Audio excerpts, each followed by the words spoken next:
I hope it's going to be interesting. I don't know really. I just decided to illustrate few ideas from this game with opposite castles, Caruana versus Nakamura. We've actually discussed it with Jan online, but possibly on the real wooden board it would be more instructive. So here Fabiano Caruana played g4, g5, and this is what you usually do with opposite castles. You're trying to get access to the opponent's king. G5, and after G5 Black probably has no time to react on the king side, so Black progressed with B4, B3. Now what's interesting? First off, there was an interesting possibility we discussed with Jan during our broadcast. If Black would take on A2, an interesting sacrifice, and then in case of capture on A2, that could have been an interesting line. B3 check. Now, if king goes, probably king B1 is the right thing to do, and white should be able to provide the threat.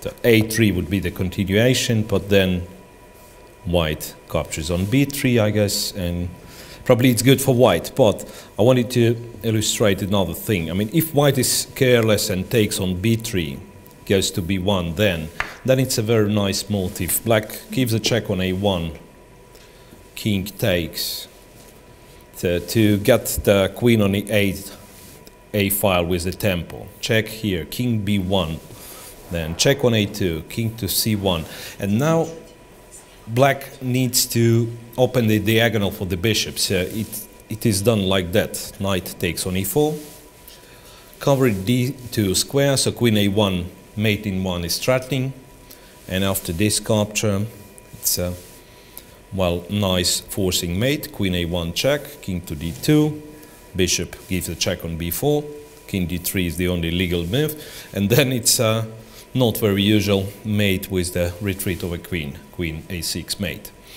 So that's what was possible, but would not be played in the game, of course, because the line was pretty much cooperative from white side.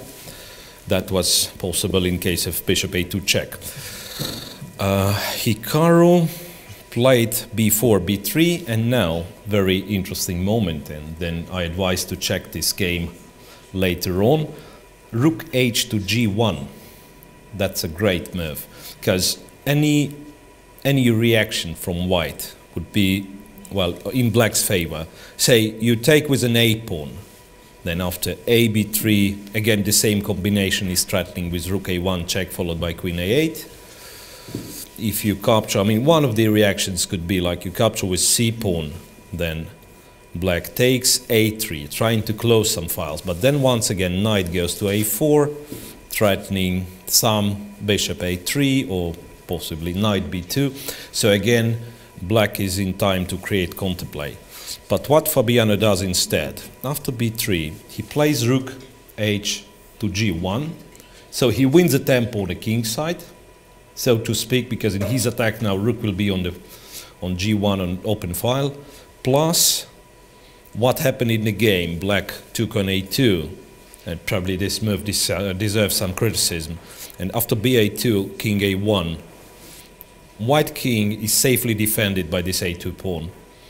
And well, while I don't know how this game is going to finish, but already at that moment it looks like Fabiano has a decisive advantage. So that's, I believe, was the moment when he outplayed Hikaru with this Rook H to G1, retreating the king to A1 and getting almost a decisive advantage after that.